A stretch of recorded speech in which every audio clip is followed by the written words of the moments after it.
Hey there, Prez. We Hey, are Miss back. Lisa. How are you today? I'm awesome. How are you? I'm all right. We are back for episode 10. And today's topic, um, we're probably going to have to mention it a little bit because I see people are rolling in. But can you share today's topic, please? Today's topic is basically I'm going to be trying to answer the question that I thought about earlier this week. And the question is, has retail as a whole gotten smarter with their investment choices and the way that they've been navigating these markets this cycle compared to the previous cycle? Okay. Let's see. Um, Can somebody just drop in the chat? Are you able to see and hear us? Are we coming through okay? Okay, I see a comment now, Miss Hey, Miss Frugal. Regal. Hello. Hello. I just wanted to make sure it was working there for a second. Okay. Um, so have retail investors gotten smarter? Yes. Okay. So where do you want to start with that? Do you want to start with crypto, meme stocks, um, just you know, well, let's start with the bad habits maybe Right. that you feel that investors have had and ways to work on it. But you're already saying that you feel like things are improving. The retail Yes. investors are becoming more knowledgeable. Yes, from what I see. And it mainly has something to do, it has a lot to do with the content that's being pushed out by the YouTube algorithms or whatever you want to call it. But some of the bad habits that I noticed from the previous cycle was one, no or very little diversification. We were buying at the top, panic selling good companies if we did own any good companies. We pretty much had the mindset we wanted to get rich quick. Like, for example, I would notice in some of the comment threads from some of these different platforms that we use to trade and invest in, like they would be on these meme stock tickers comment threads, and you would hear them say, hold the line and diamond hands, and I get paid Friday. I'm going to put my whole check into this to average down and things of that nature, which are typically bad investing habits. Mhm. What's another one? Viewing non-profitable companies as investments.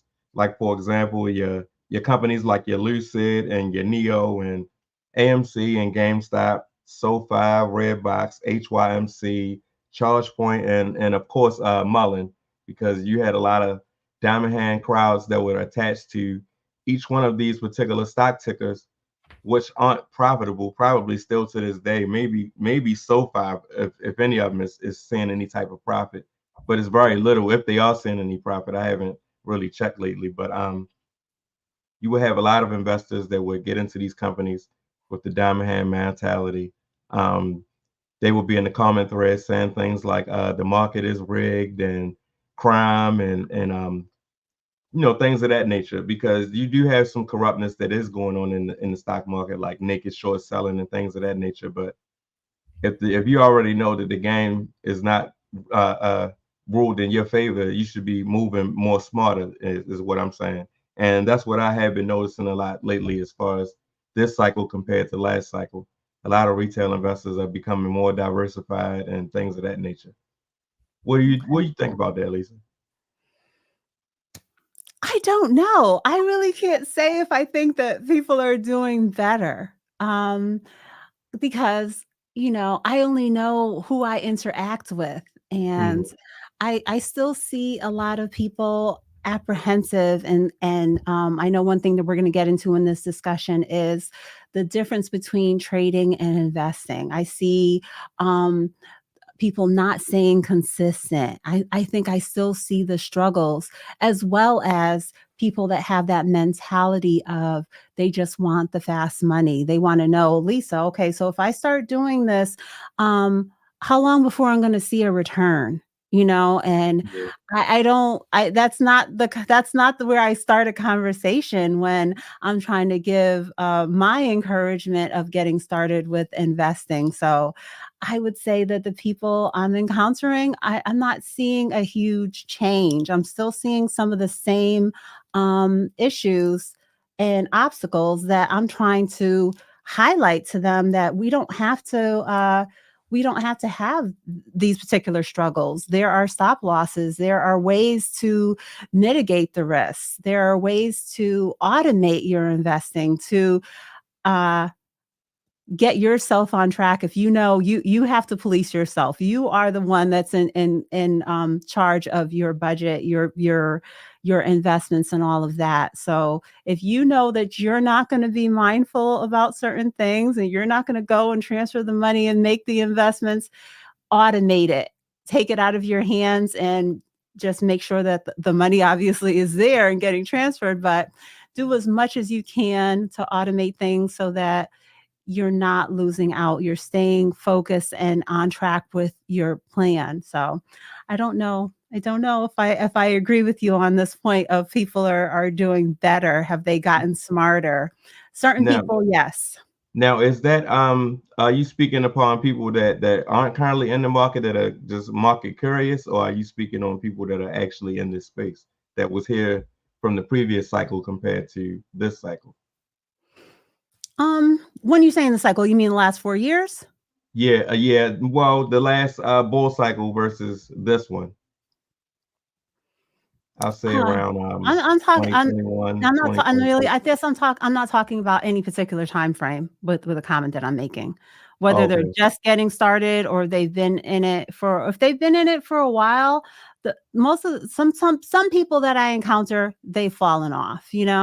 Hmm. But then on the other, there it's a mix. It's a mix of what I encounter through reading comments, not just only on my channel, but in different places that I encounter. I'm in a female uh investing financial site. I read a lot of comments there. I respond to people. I try to give, moms encouragement and things there, share my videos on UTMA and just basic things that I FXAIX, VOO, VTI, total stock market, other total stock market investment choices, just to give encouragement to beginners. But there's a lot of people out there that are behind and still apprehensive, and there are some people that have jumped in, and are really haven't learned their lessons yet. So on how to do better and move forward, and especially I think another obstacle is people that jumped in and had a really negative, lost money, went through some struggles, and then they take another long break because they're so discouraged, maybe never even coming back to investing, depending on how hard they were hit in whatever particular thing that they encountered. I think I've kind of had that where I've taken a break from maybe options, never from investing. But if you run into a certain issue, then you got burned, or you Hmm. guys say you blew up your account. I can't say I ever feel like I blew up my account, like lost a significant amount. But, sometimes you run into things that are negatively impact you, and it could turn you off to something that is the best thing that I think you could be doing for yourself as far as wealth building. Now, today, I can speak for myself and say, as far as trading options on individual stocks, like that used to be my big thing, but I didn't have much success doing that. So I kind of like it, kind of like left a bad taste in my mouth. From even to this day, like I'll be hesitant to even look at trading options on an individual stock.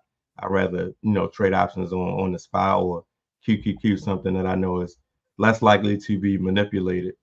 mhm. All right. So now let's run through the some of the bad habits, like one by one. And I think one of the first ones that you had shared with me was little to no diversification. Correct. Um, Now, I know uh, one way that we both improve this in our portfolios is by having ETFs, with which gives us kind of built-in diversification, and also having a significant portion of our portfolio there. So we're getting to touch on so many different sectors that way. What do you think? I think most people are tech heavy in their portfolios. What are your Yeah. thoughts on that? I do agree with you on that. A lot of us are very tech heavy, including myself to a certain point, but I've been able to keep each one of my individual companies to a certain percentage so that I won't feel like I'm being over leveraged, or on a really bad day where the market is crashing down, my portfolio is not taking a large hit, so as though I'm feeling depressed or anything like that. Not no more, but overall, I've been like, I really cruised the comment sections on a lot of these stock tickers, like in my leisure time. And I have been noticing a lot of people been leaving comments on the VTI thread.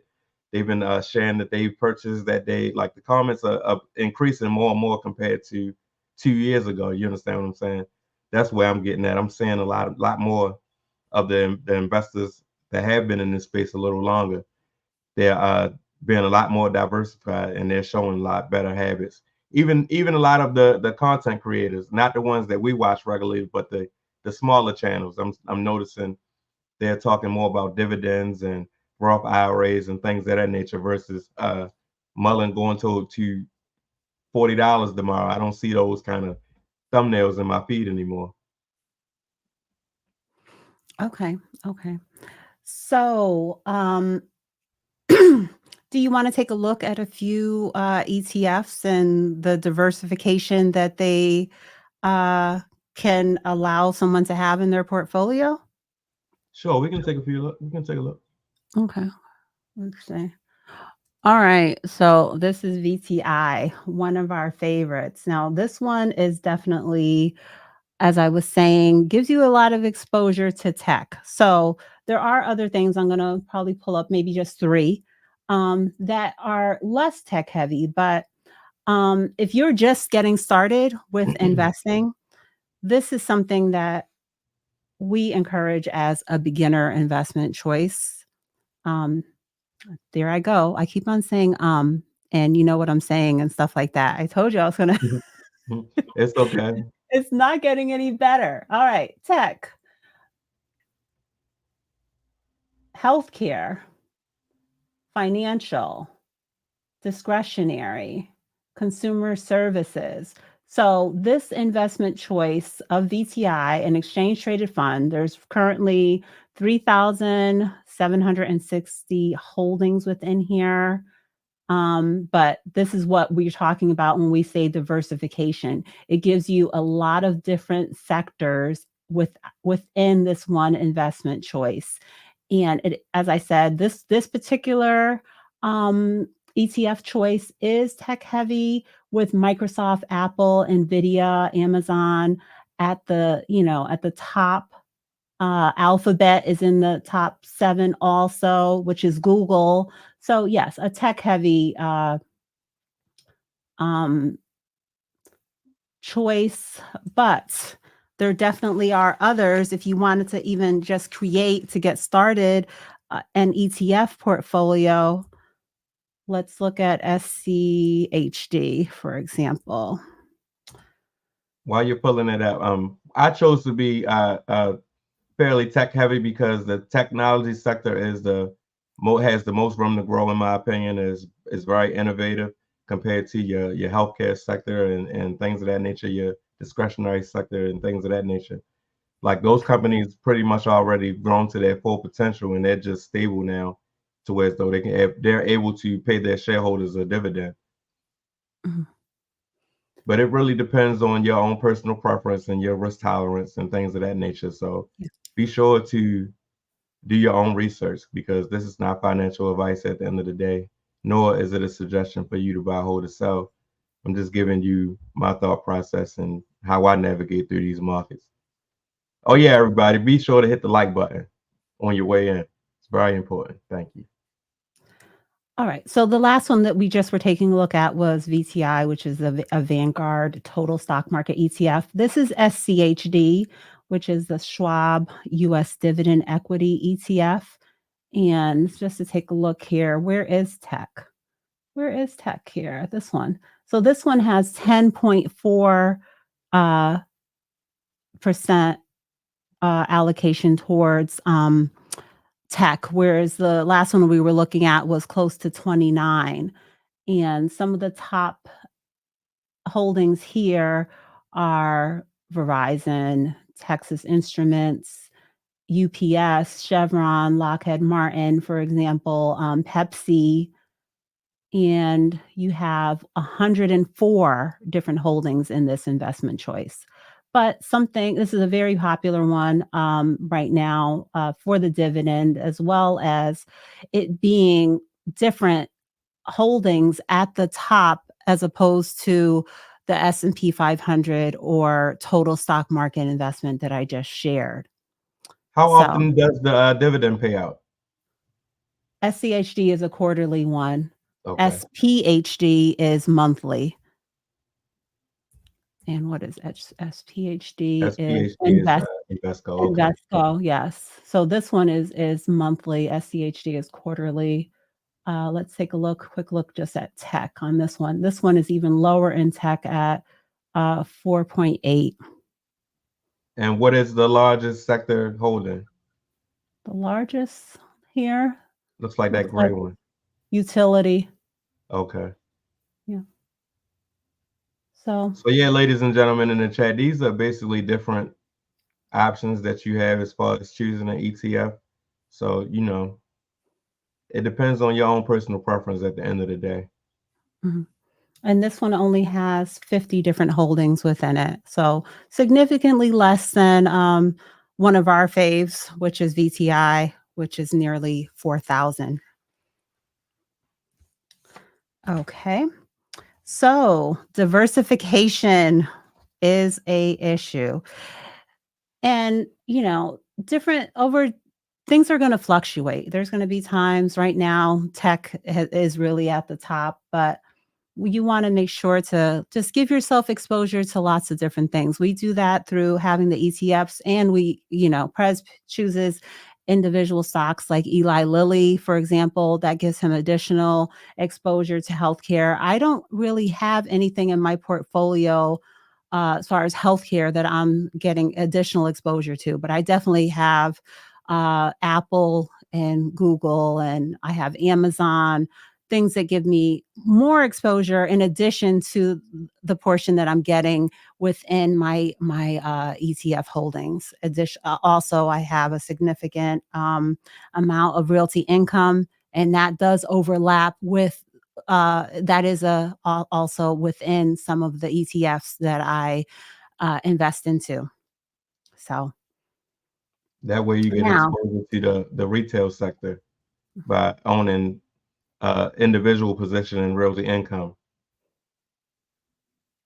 so I definitely know that we have supporters that watch us that have shared that they are 100% into tech with Apple, Nvidia, and those pretty much being everything that they are investing into on their own. I don't know about what they invest into as far as their retirement accounts, but in their taxable accounts, 100% um, tech, which may work out for them because hopefully they have additional investments that may be more diversified. But if you are going to be handling your entire portfolio on your own, what would you recommend as far as a balance to kind of make sure that you're getting exposure to different things? Press. I do have our um, One, I would say, yeah, your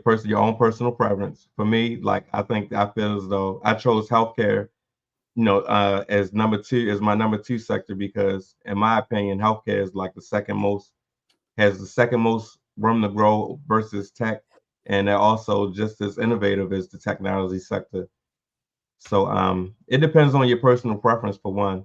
Like some people like communication sector or the automotive sector, or just consumer discretionaries because they want to own the things that they consume. It really depends on your own personal preference at the end of the day. Like you have some people, some type of investors that choose growth companies over dividend paying companies. growth over dividend paying. Okay. Yeah, I mean, there are some things that I like, I do get a dividend for Apple, but because it's Mhm. so insignificant, I don't really consider it one of my dividend investments. Right, But when I do my dividend update, I share everything, but, uh, definitely not something that I invested into with the thought process of I'm gonna get a dividend from Apple. right. But I invested in the Apple for the growth potential. yes, yes. But sometimes you just kinda luck out, I guess, when you have that overlap where you also getting a quarterly dividend, even though that's Mhm. not your main focus in choosing that as an investment type. So, all right, we have covered little to no diversification. Now, I think, I want you to share on buying at the top. Is there any particular stock you had in mind when you were, kinda thinking about that point? Or is there Um, a whole list of them? yeah, it's like a whole list of them, but you can basically pick any company that ran up really fast and then came down just as fast as it ran up. But Mhm, a lot of them you won't even hear about them until they've already run up, and that's when the retail investors will start piling in. Like, yeah, this thing could go even higher. And a lot of the content creators that I used to see in the past, they're guilty for pumping and dumping a lot of these companies because they're putting out the info and they're putting their little spin on it, their opinion and what they think, and they'll pull up a chart and draw lines on the chart, and you'll be sold if you're inexperienced. You'll be sold like, yeah, this thing really could go to $200, and it's already ran up from 50 to 100. Like, do you really think it's gonna go to 200? Like, you got to ask yourself that first. And yeah, yeah, Robert. Sad, but it's true. It is sad, but it's true. Even with Bitcoin, like you won't even hear about it on the news until it's already made a new all-time high. Really, not on the mainstream news. Now, if you go to a finance news station or something like that, you'll hear about it all the time. You'll even see it on the stock ticker with the regular S&P, Nasdaq, and Dow. But yeah, that's an example of buying something at the top. mhm. So, how can we give some encouragement on not letting this happen to the people that are tuning in here? Now, when you hear about it, you're saying when we're hearing about it in mainstream media, it may be too late. What are like one or two steps you can take to give encouragement for someone that wants to dabble in an individual stock, but are they getting in at the right place, and how can they mitigate the risk if they think that there is really growth potential, but they may be holding on to it for who knows how long without the growth that they were anticipating? The best thing that I can say for that I would do if I didn't know any better, I would find like a community, some type of community, um, with someone that's the person that's leading this community. They actually know what they're talking about. That way, you can actually learn how to actually read a chart and learn how to actually trade and actually learn what's a trade and what's an investment. That's the best advice that I can give to anybody. You have to actually learn how to trade before you actually start trading because a lot of these companies that you're buying into thinking it's an investment is actually a trade. Now you have to be able to take the time to do your own research to learn what's a trade and what's an investment. Mhm, mhm. Before we get deeper into that, so what are some points that you would look at as your initial use what would you say? Zoom out into a 5-year chart, check the PE ratio. What are some things that they can do on if they, don't haven't connected with the community yet, but there might be holding something or thinking about buying something like now. Um, what are your first points that you might take a look at? That's I would tell them to go to the analyst rating on the Moo Moo app. I would tell them to start there, Mhm, or you can use Yahoo Finance, Tip Ranks. There's plenty of free and paid sites that you can use to evaluate a company. I would tell them to check the PE ratio, check the debt versus liability aspect ratio to see if the debt is higher than the liabilities, then you're already throwing up a red flag right there. mhm. And guys, if I'm you're sorry, here debt to asset. I mean liabilities to assets. I'm sorry. Okay. So guys, if you're hearing these things and you already are feeling like I don't know if I want to put the effort and the energy into, figuring these things out and, looking at the chart and these few points that we just mentioned.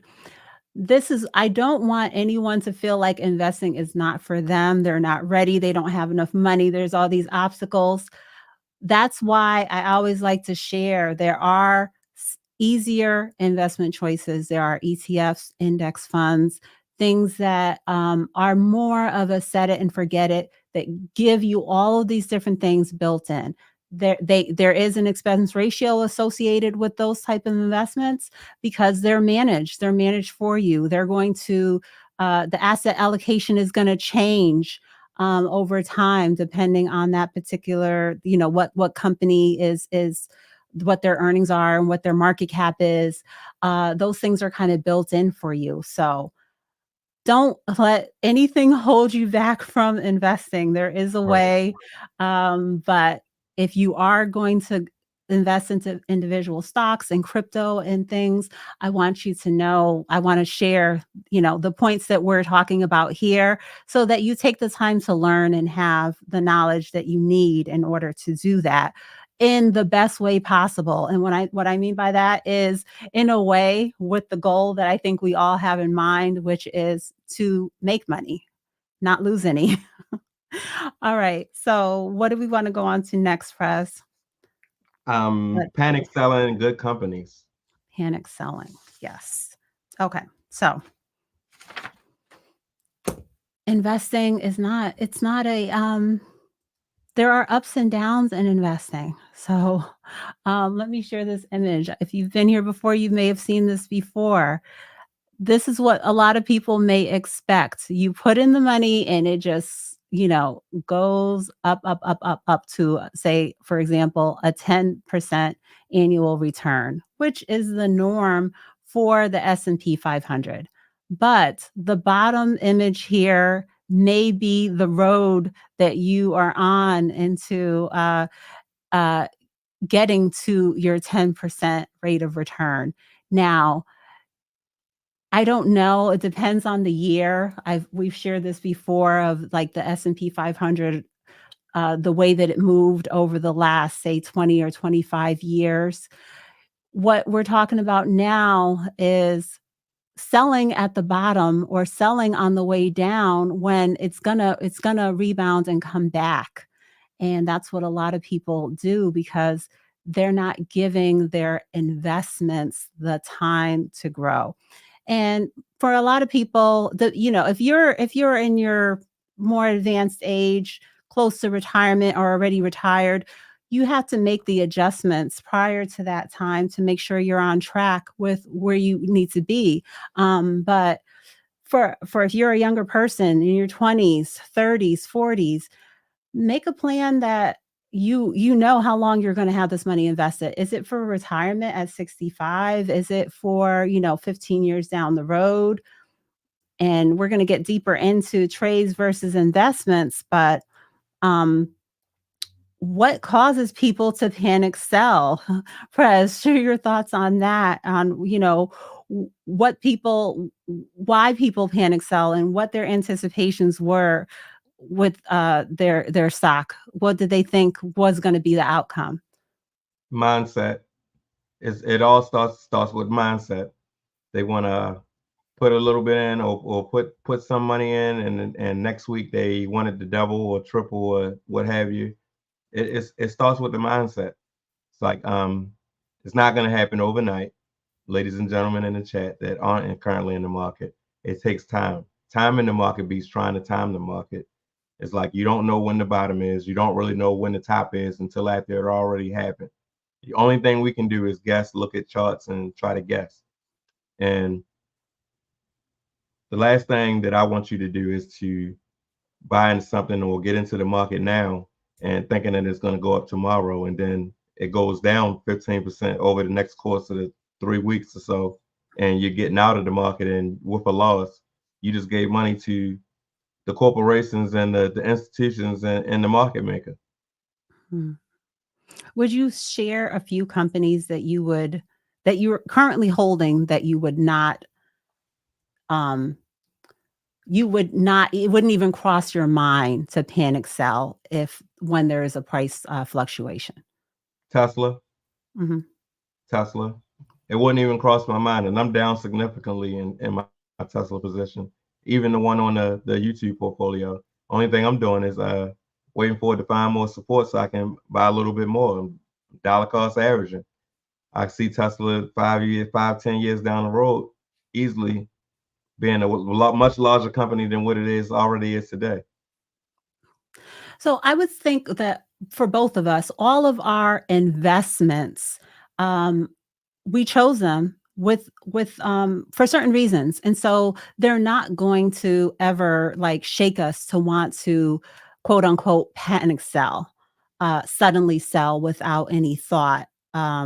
Because we already put in the work and the thought and when before we invested into them. So they're not going to be anything that we're going to be ready to cut from our portfolio because of any news or stuff like that. But when we get into talking about trading, that's when you have to have a more long term plan and know that you can set your stop loss, limit orders, sell orders, and things like that in order to mitigate the risk, but not with our investments. Our investments are for the long term, and we're willing to experience, like I was showing in that image, the ups and downs because it's for the future.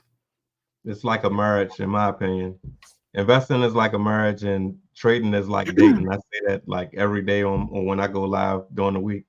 Mhm, The only thing that will typically make me leave an investment, a long-term investment, is if they change the business model of their company to something that I no longer agree with, like a spin-off or things of that nature.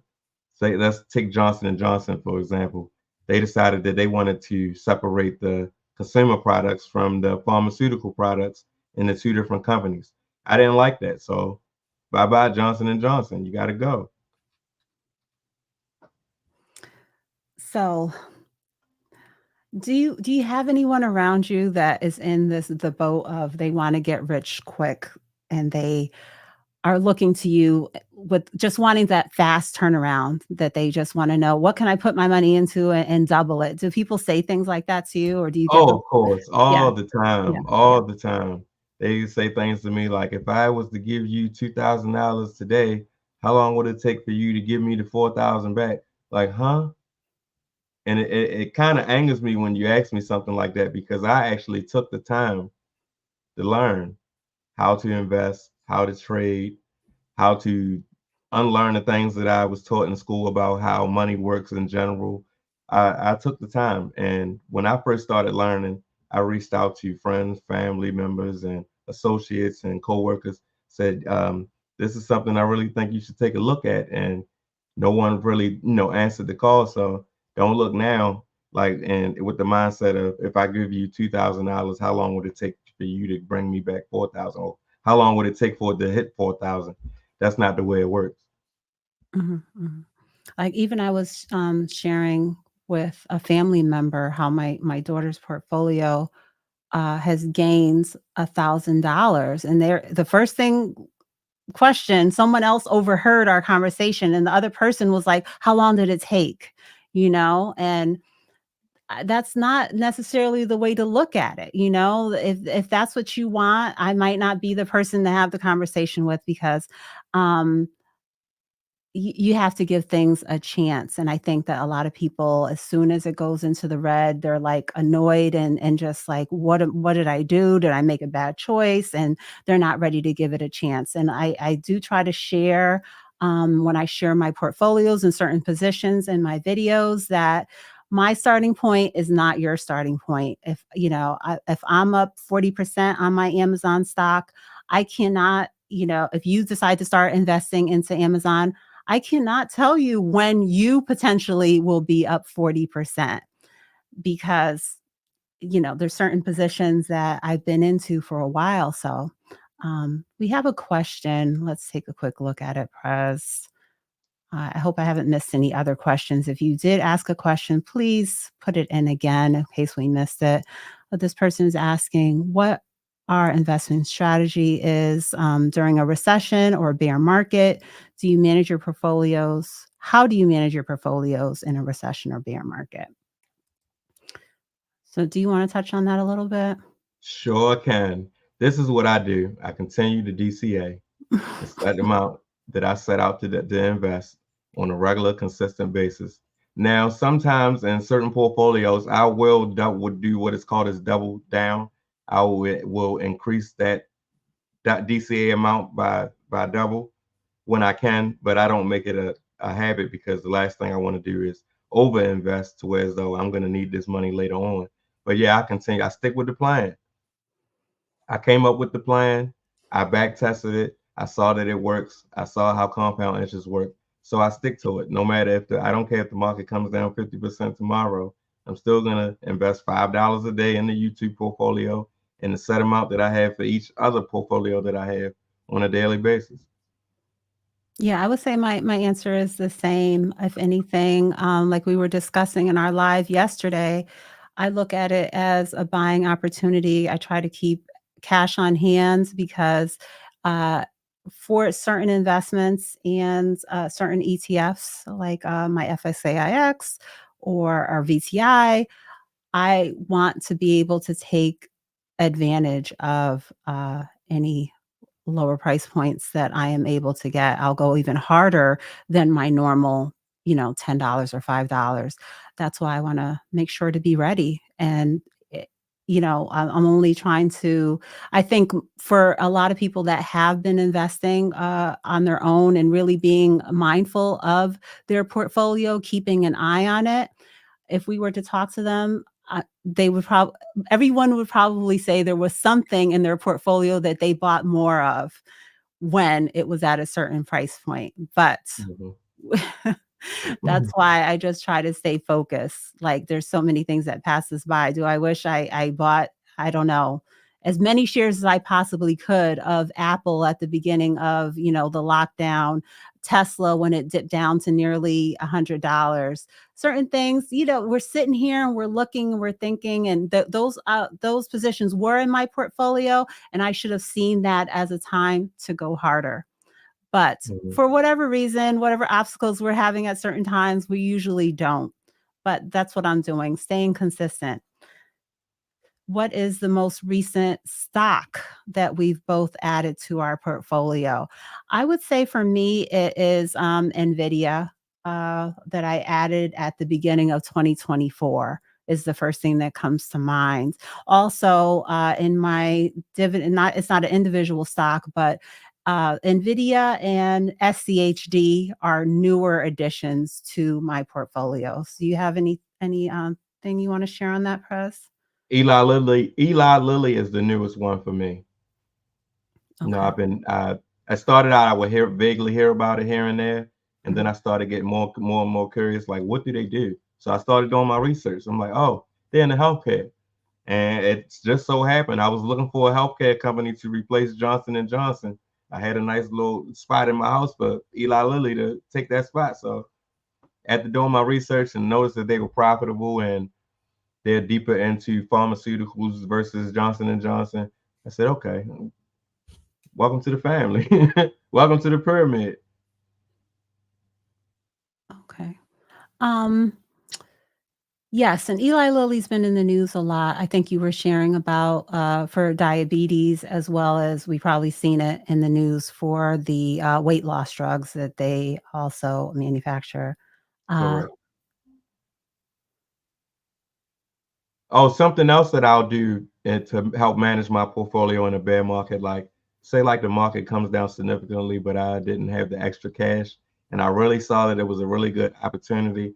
Like I'll go risk off, like Bitcoin got to go if I want to buy more VTI because I saw a nice juicy price. I'm in profit anyway, so I'll take that whole position and close it out. I can always get back into Bitcoin later and buy more VTI because I saw it at a price that I just love too much, and I took it.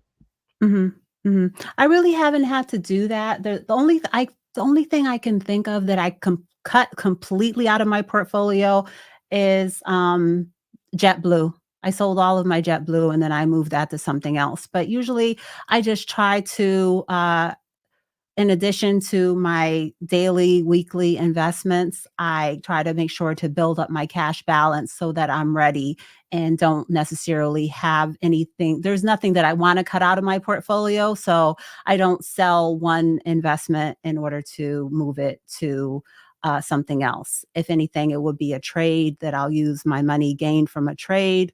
Once it's finished, it's, I sold it, then I'll have that money to move into something, one of my long-term holds in Mhm. my portfolio. But I've never had that particular scenario where I said, it's something that I am gonna wanna get back into, but I cut it out of my portfolio and then shift. Um, so I would typically do it when I'm not prepared. I don't have that extra cash on hand and I mhm, see the opportunity because I know this opportunity will benefit me better in the longer run versus the now. You understand what I'm saying? So I have no problem with it. Is I run a tight portfolio, like it's rules to ride on my boat and be in my pyramid. So if you're not, it's either sink or swim. If you're not giving me the returns that I need for the longer term, because I'm thinking 5, 10, 15, 20 years down the road, then I got to make the adjustments here and there, call audibles on the play. mhm, mhm. So MG is sharing that, asking how long that how often do we look at our growth or loss in our portfolios, as well as he's saying he's looking, or I'm sorry, he or she, I'm not sure, um, looking at their, investment several times a week is probably not good.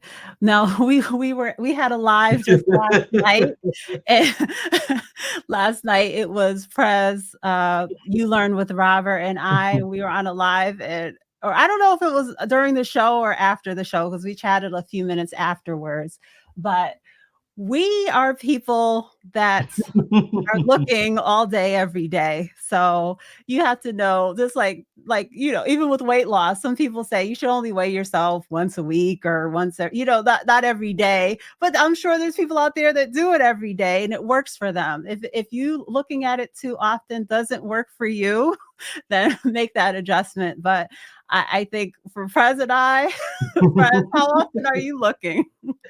I'm a, oh man, I'm gonna answer that, yeah. I done looked at my portfolio and the market closed. I done looked at my YouTube portfolio twice since we've been on this stream. Okay. And the market closed, say stock market closed. I'm like, Mhm. One of my very first, videos that I did on YouTube, I called myself a weirdo. I think I that word comes from, when I was a little girl watching the Muppets and stuff like that, and I don't know, but I really, have very, interested and focused, and I'm constantly looking at my investments. I have a lot of alerts that come through, a lot of news alerts from Webull and Moo Moo, and I do look at my performance often, but there's nothing that I'm seeing that really turns me off. If anything, I see it as an opportunity to adjust my alerts and, check how much money I have available and decide on those price points where I may want to not just dollar cost average, but take advantage and buy a full share. I actually, my budget is a little bit tight this month. I have a lot going on, but I did buy a full share of Tesla uh, last week. And I plan on setting some other full share orders for lower price points that I'm hoping for. But let me see another question. You recently purchased SCHD. Do you have VYM or VIG? I do not have either of those in my portfolio. Um, I I'm a person that I have about 19 different positions. Some of them are free stock that I get when people use my affiliate links. Um, but I have about 20 different positions in my main Webull portfolio. I only do VTI over on public. And right now I have basically 4 that I'm doing on Moo Moo. So, I can't just, I'm trying to keep my investments limited because I just can't invest into everything. I tell people, can't invest into Home Depot and Lowe's and Google and Microsoft. I want to just choose certain things and focus on building up my positions in them. And it just gets to be a little overwhelming to me, even though there might be something I have interest in. I just have to evaluate what works for me. Prez, do you have either of those, or have you ever thought about investing in them? No, I don't. I'm basically a simple guy for those in the chat who don't know. Um, I'm the kind of guy that will eat a cheeseburger with no condiments on it. So I keep things simple. Like I learned about VTI and I realized that was almost 4,000 companies. So in each one of my portfolios, VTI is at the base of my pyramid. Mhm. But are any other ETFs that I'm interested in owning someday? Yes, there are plenty of ETFs that I am interested in owning someday, but the time has not yet come for me to open positions there. But when the time comes, yeah, I'm gonna have a whole ETF portfolio basically, just for the dividends and the diversification. Okay. Hi, Kevin. I don't think I've ever seen you here before. So, Kevin would like to set himself up to focus better on accounts for long term for retirement. Any advice on how to do this? He says he has a few platforms that he invests on. Um, Kevin, there's a reference that I usually use from Fidelity. We both do our retirement accounts on Fidelity, Prez and I. And I don't know how old you are. I don't know how much you have invested already, but Fidelity's recommendation is that you aim to invest 15% of your income. And they have some guidelines. Say, for example, by age 30, you have 1 year salary invested. By age 40, you have about 3 years. So take that, take a look at something like that and then see where you're at and try to build your way up to hit those, set goals based on something like that, and then get on track on what you need to do to get there. And I don't know how old you are. As I said, you might want to evaluate what you may need to do to be, eh, if you have a lot of time for growth, or do you need to maybe be a little bit more aggressive with your retirement plan? What are your thoughts on that question, Press? You took the word pretty much took the words out of my mouth as far as what I would do. That's basically how I would do it. Um, I seen a question from MG. Are you more into technical analysis or fundamental analysis? And to answer that question, when it comes to investing, I would say I'm more 70% into fundamental analysis and 30% into technical analysis because I want to find a good entry point to open up a position or potentially double down on a position in my dollar cost averaging. Now, when it comes to trading, I'm about 70% technical analysis and 30% fundamental analysis because the technicals are more short term. And, I can look at the chart and look at the price action and the volume and things of that nature because I want to get in and out of this trade quick. Mhm. I don't like to make excuses for myself, but as far as the fundamental analysis, I can't say I have. We actually met each other in Keenan Grace's Discord. I've taken the classes. I understand all the concepts. I know how to do my options, and I know how to definitely get in, choose my contracts, set my stop loss, but um doing the analysis and doing the charting and really watching it to see when it's breaking up, coming down, and choosing the particular contract is not my strength right now. And I do work full time during the day, so it's very rare where I have complete focus during the daytime to be putting my attention to that. But I hope one of these days when Prez is on his live, we both are able to jump into a successful contract and share our results with you in our Sunday update. Okay, Kevin is age 60. Well, Kevin, like I said, there's so many elements to it. You know, take some of the things that I was saying and see where you're at. And I think another thing that people are doing is like my particular my day job company that I work for, they give 3% match up to 6%. So I put in 6, I'm going to get my 3 right there. I'm at 9%. That is not my goal is a higher, investment into my 401k than 9%. I think some people just think, "Oh, I'm gonna do up to what the company matches and I'm doing good." It may not be, enough, and you have to look at your long-term goals, and even though I mentioned 15% is the guideline, you also have to factor in what your earnings are. You may be able to do an amount less than 15% depending if you're a very high earner, and you're gonna position yourself, for example, to have your property paid off, uh, do some of those larger things, maybe, fix the roof and have your cut out things that you won't have to worry about in retirement.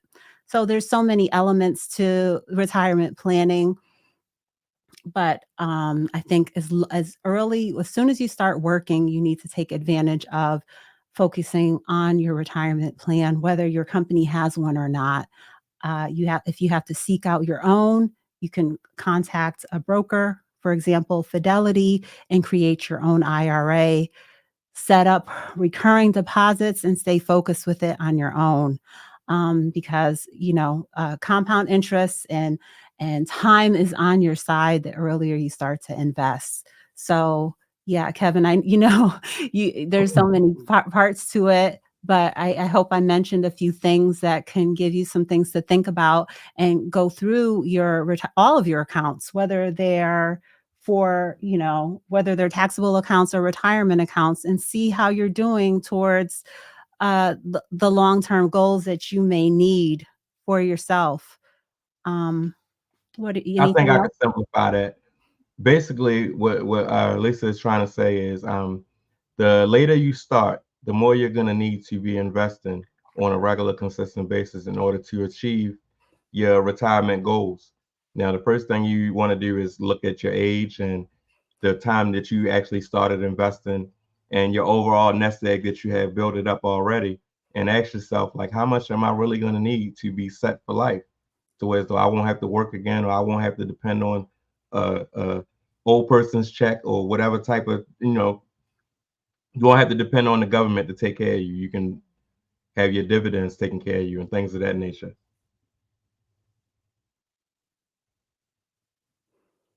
Okay. Buddha's asking about my background. Buddha, I can drop you a comment about it. Yes, I did. The actual this I did order from Amazon, and I can share that with you. Thank you. I did this myself. I did this by myself. I've been trying to uh, put a little effort into updating. Shout out to Buddha. I noticed Robert, he has it in white and a different pattern, but he also had it in white. I was complimenting his just yesterday also. It seems like it is kind of a trend right now with a lot of people using these type of tiles. I like it because I don't really like when you have, what is it called when you do the backgrounds and virtual kind of backgrounds. I feel like every second you move and then your my hair would be disappearing, or you're kind of glitching in it. So I wanted an actual real background. But okay, back to the topic at hand.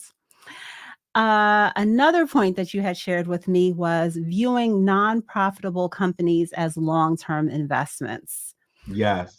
So what comes to mind when when I mention that point for you, Press? Okay, I'm gonna have to go into character real quick of a potential investor. I will. I'm gonna give you the scenario. We're talking about investing and getting into the stock market and things of that nature. They'll say, well, oh well, they're about to legalize weed, so I should invest into some weed stocks, right? Or I keep saying electric vehicles all over the place, so what about the charging stations? Not knowing that these companies are not yet profitable, and they'll look at them as long-term investments, and they'll wonder why the share price is constantly going down because one, they over leveraged into this company, they put all their eggs into one basket. Because one, they're probably trying to find the next Tesla or company like that. They're trying to get in early because that's what is being preached to you. You want to get into some of these companies early. Yeah, that's true, but you also want this company to be a profitable company. That's when you decide you want to get in. Unless you're getting in with a very small amount and you already understand that this company is not profitable, it could possibly go out of business. Um, Another company with a better business model could come in and knock it right out the park. And you got to have all of these things into consideration. What's making people view a non-profitable company as, oh, this is the next great thing? You Is there said any? what's making Yeah, just what basically they're what's hearing going about on as it? far as mainstream media. It could be a number of things. It could Mm, be mainstream media, like things that's going on as far as lawmaking is concerned. Like that's why I brought up the weed stocks as for example. Like you always have different states legalizing it for recreational use and things of that nature. So someone is not in the market and they could possibly be a marijuana user, for example. So they feel as though, okay, well, I use it. They're trying to legalize it, so why not invest into it? These are things that conversations that that I hear a lot when I'm talking to people about investing. I'm just using that as an example because it's the one I hear the most. mhm, mhm. Okay. All right. I don't know what I'm gonna get to Buddha's question in a second. Uh, Non-profitable companies as long-term investments. Yeah, I think I I think that we're gonna cover that in our end of this chat today when we get further into trading versus investing, because Mhm. I just because it's a not non-profitable company, it could be a trade, but the people's mindset has it confused as an investment. Because I Correct. really, as long as it's gonna make money, I'm not against any particular investment. I'm not against, the sin stocks, like you were mentioning, uh, I don't know what words we're not supposed to say on YouTube, but the marijuana, Tilray. yeah, Tilray type of brands, or alcohol companies. I'm not against anything like that, as long as I know what my goals are, so that's what matters. Um, so me and the still going. So and those are my things. So Buddha is talking about Nvidia being 26.58%, and she's seeing that in her Robinhood app. So Buddha, I'm pretty sure that that means that that is the percentage of your portfolio. Your portfolio is 100%. Right Mhm. now, your investments within your portfolio, you have 26.58% of your total portfolio into Nvidia. Correct. She shared a little earlier in the chat that some of her other investments are Apple, Microsoft, and then some other tickers. I see AMC and some other tickers that I'm not familiar with off the top of my head. If she put them in correctly, I see an N by itself and some different things there. Hmm. But yeah, Buddha, you have to evaluate the things that you've gotten started in this portfolio, and then decide if you're going to stay consistent with building them out, and that will in time perhaps smooth out this area where you're in the red. You have to be able to decide if you're going to hold on to them long term.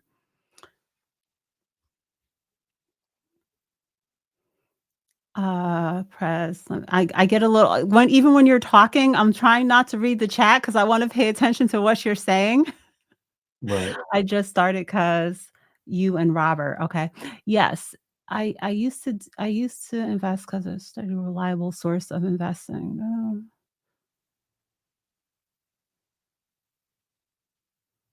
That Yeah, Buddha, I think you need to take a look at everything together and just get a Mhm. handle of it. How many investments do you have in total in this portfolio? Um, so let's get back to,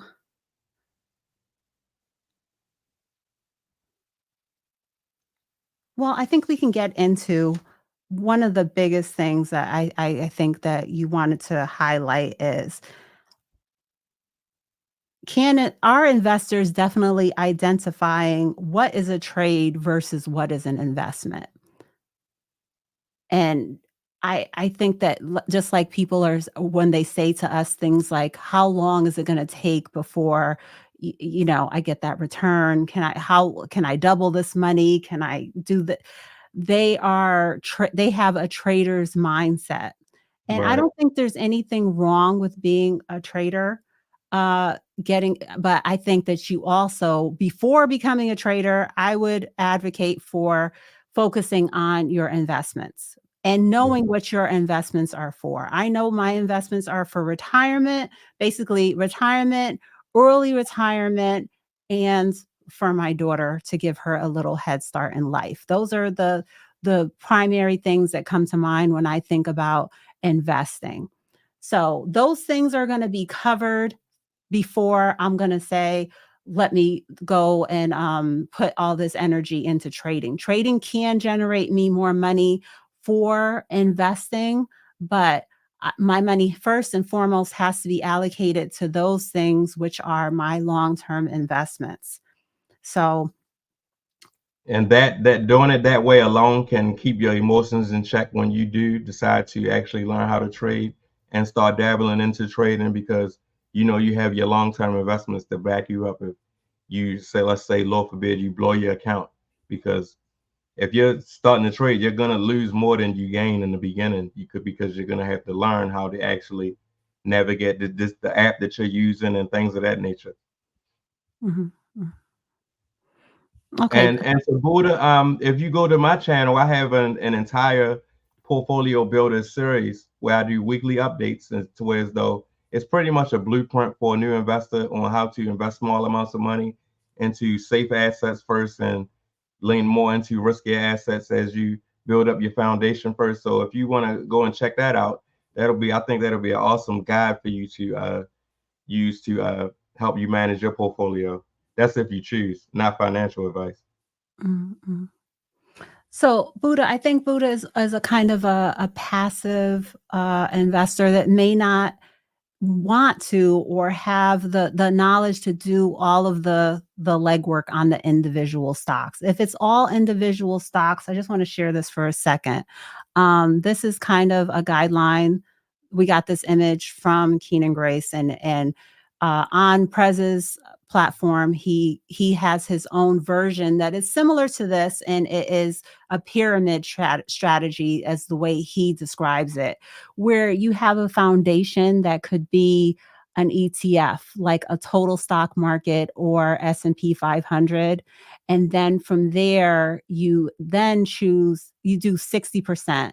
In some of my portfolios, I do 60 to 80% into those foundational ETFs. And then if you do 60, it'll give you more flexibility to other things here, the way that this chart is showing. But uh, from there, you can do 20% or 20 to 40% into individual stocks, and then also build in uh, money that you have available to you to continue to build out your position into the foundation as well as the individual stocks. So have cash on hand that you're depositing, on whatever pay cycle you have or whenever you have available, so that you're ready to continue building out your investments.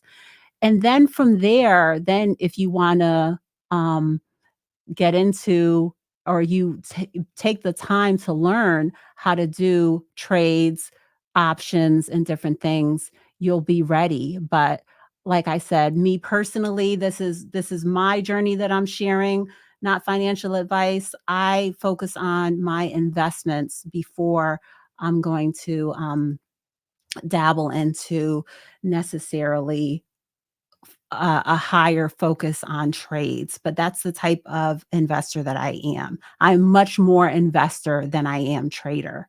So let's just get further into the difference between a trader. Let's focus on what is a trader for a while, and then get touch back on to what is an investor, because I think that people have a confusion about it. They think that investing is a gamble, and it really does not have to be, depending on how you go about it. So you want to start talking a little bit about that? And let me just say this before I turn this back over to Prez. I believe that everyone should be investing, not necessarily trading, investing most definitely. So, That comes first. Investing comes first. My analogy, back to my analogy that I like to use. Investing is like a marriage, and trading is like dating. Think of a gigolo male out here, and he's being a player of the year. He's getting what he needs to get, and he's gone. You understand what I'm saying? Before the sun even comes up. That's a trade. You get in, you get up, and you get out. Rinse and repeat. You understand what I'm saying? On to the next one. That's a trade. Now investing, that's more so like a marriage. You taking the time to get to know this company. You invested a lot of time before you even invested into this company. And you're in it for the long haul because you believe in this company and you've grown to love this company. okay. So trade is my investments. I've been working since I've been working. I started working full time when I was 19 years old. I've been a part of whichever company I've worked for. I've only worked for basically 3 companies in my adult life. Whatever company that I've been working for, I've been a part of their 401k. Some of those, as I left the company, some of those had to be transitions into an IRA account, but I've always done that. That is long term. That is still another over a decade of building that I need to do until I get, well into maybe a couple of decades, till I'm far into my 60s and I'm ready to tap into it. So that is investing. That is long-term investing. If you have a young child that's, 10 years old or 10 months old, whatever it is, and you're going to plan on making an investment account for them, okay, so, that could be 10 to 20 years of investing. I'm just talking about this so that you understand the time frame. Now, when you are a trader, you are looking for short-term gains. You are looking to catch the different things of, is there an FDA approval? Is there some earnings coming up? That something happened in the news? You're trying to catch a quick wave in order to make that quick money. That is what trading looks like, in my opinion. And that's what takes some expertise and some, the technical analysis and all of these different things in order to find those opportunities. Prez, you want to talk a little bit about that, and as well as how to navigate implementing a stop loss? So this doesn't have to be a gamble. Okay, now first let's explain what a stop loss is. A stop loss is a sell order type that if your price goes down to the whatever you set it at, it will automatically sell. It keeps your emotions out of it, for one. And as far as taking profit, we do what is called as moving the stop loss up. So if you see that you're in profit significantly, what I will do is I will move my stop loss up. So that way, if it drops back down, because in my mind, I'm thinking it could go higher, it can go higher. But let's just say it drops back down, it'll automatically sell at the price that I set it for, and it'll kick me out in profit. Mhm. So just to elaborate on that, I don't know if everyone is really getting a visual on what Prez said. Say we enter into an option contract, which is a trade opportunity for us. As soon as we put the order in, as soon as it's filled, we are then going in. And what would you say your first initial will be? A 5 or 10%? What is Yes. your, okay. So we're putting in a sell order that says, if this particular contract drops by a certain percentage, sell it, kick us out, and we will have to start again, or we will have to trade another day. So with that, if we get into the trade, and it goes up, let's say 10%. As soon as that occurs, we then can increase our stop loss so that whatever happens going forward, we're going to get out of this with some profit. We can adjust it to the same, say, for example, the same 5%. And then if it continues to go up, even if we're holding it for a day or whatever, if it's something that you potentially could be holding for weeks, not maybe not an option, but some on some individual stocks, there's been some situations where I was holding it for say 3 weeks. You can evaluate often to see if you could raise your stop loss to make sure that you're maximizing the amount of profit that you can take.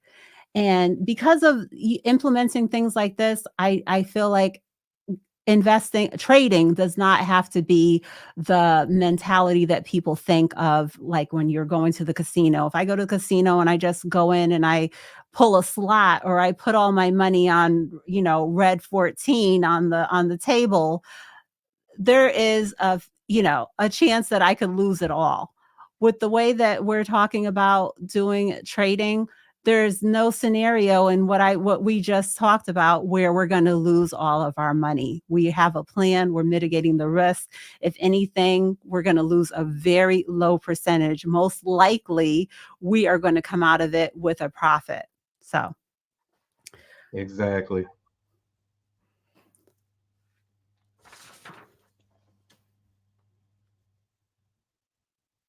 being a trader comes with a higher risk level, and you have to think about what you have to have the knowledge as well as take on that responsibility of, do you want to take on that risk? But a big key thing that I think both of us have learned our lesson on is implementing our stop loss to make sure to limit the risk. And going forward, if you hear, we're willing to share the good and the bad, but I think going forward, definitely, if you hear us that we've lost in a particular trade, it's going to be very insignificant, and we're going to be mindful about the number of contracts or the number of shares that we're trading, because we're not here to lose a quarter of our paycheck on a trade that did not go as we anticipated. So, Correct. anything else that you want to share about a trader's mentality versus long-term investing? I just want to encourage you to start long-term investing first. Get trading out of your head right now. Start long-term investing first. And once you build a nice enough portfolio, nice size enough portfolio, then you can start actually learning how to trade before you even trade. Learn how to trade first, but be an investor first. Because at the end of the day, it's the older you taking care of the younger you. And I think you should just focus on being consistent. I think a lot of people are not even being consistent in maxing out the opportunities that they have. I know even in your IRA, if you're doing it on your own, I think the max right now is $7,000. That is several $100 on a weekly basis, especially if you were just getting started, a few after the year has already started, like at this starting point. That may be more than a lot of people can afford to even max out for the year. So focus on that, and then, feel like you accomplish. If you're able to accomplish that and do more, great. But I think a lot of people are not even able to accomplish that, and they're thinking about focus on the thought of making fast money through these type of opportunities that they think exists, where you can just jump in and double your money. But it doesn't usually happen like that. No. Yeah. Although it can, but it's extremely rare. You have Mhm. to really know what you're doing and be at the right place at the right time. But to double your money in one trade or 5 minutes or something of that nature. Yeah. Yeah. Okay.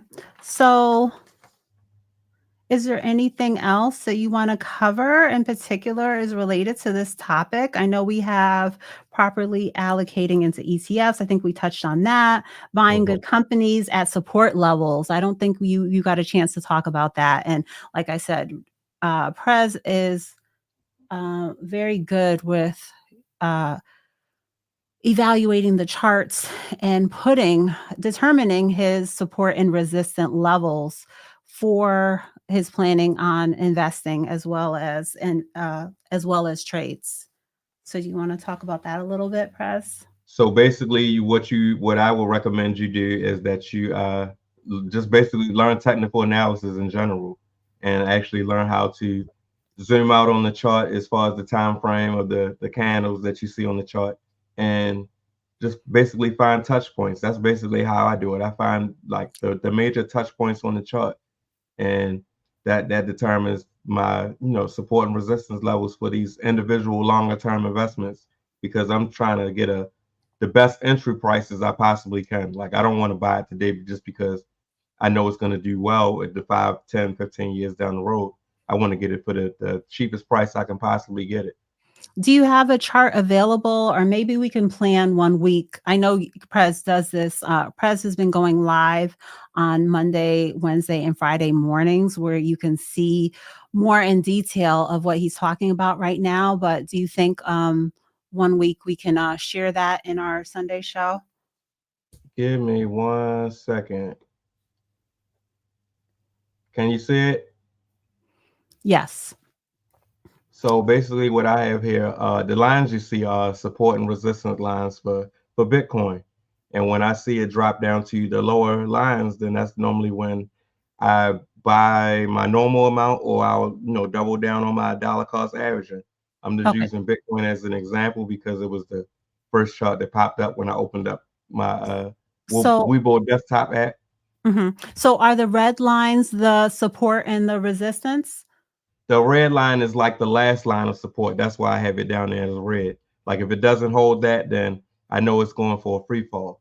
Now the And what? yellow line you see is a shorter term resistance line. Mhm. Now Okay. pay no attention to the lines you see at top up the top, because I moved them up there just to get them out of the way. But the main two lines I'm looking at are the red line and the yellow line you see here.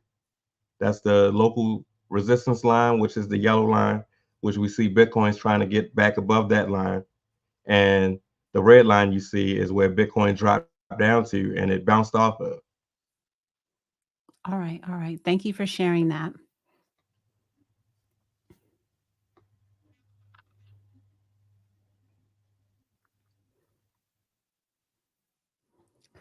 So, some key points that I think we really wanted to highlight in this is uh, s- learning how to evaluate individual companies, not being shaken by things that are going on in uh, w- once you've made it past that step, and you know that particular investments are long-term good investment choices that you've made, not being shaken by the news and the price fluctuations and selling out of your investments, and potentially even taking a loss on them, as well as taking the time to know when to get in, when to get out, understanding the difference between being an investor and being a trader, and evaluating probably for yourself. Are you maximizing your 401k?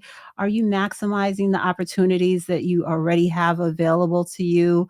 Or are you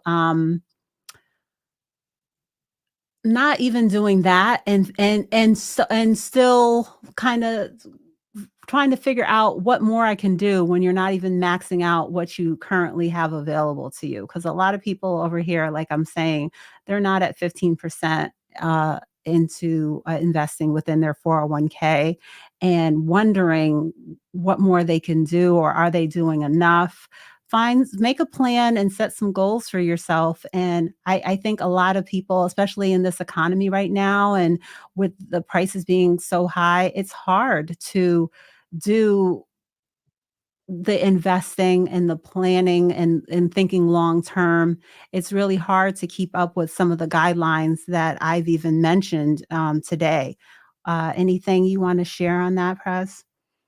Um, yeah, like Lisa said, write a plan down on a piece of paper. Like I have my plan written down in the back of this notepad you see here as to what I need to do and when I need to invest and how much I need to invest. And what happens if I get financially strained to where as though I can't keep up with this? Okay, well, I'll cut it in half or maybe do 1/4% of what I would normally invest. But the main thing that I'm trying to preach to you, ladies and gentlemen in the chat, is to stay consistent no matter what. I know times out here are going to get hard financially and you may lose your job or something of that nature, but $5 a day, anybody can come up with $5 a day. You can go and ask 5 people for $1 every day and you got your $5 a day right there. Just stay consistent. I'm just using that as an example. And I know it might sound crazy, but if I had to, and just so I can stay consistent, I would go out here. Hey, can I get $1? Can I get $1? Can I get $1? And I will go to Walgreens and deposit into my Chime account so I can invest my $5 a day because I know this short-term pain is going to be long-term gain at the end of the day. It's the methods that I'm trying to get to you. Mhm. Just stay consistent, no matter what. All right then. I think this was a good show. This was episode 10.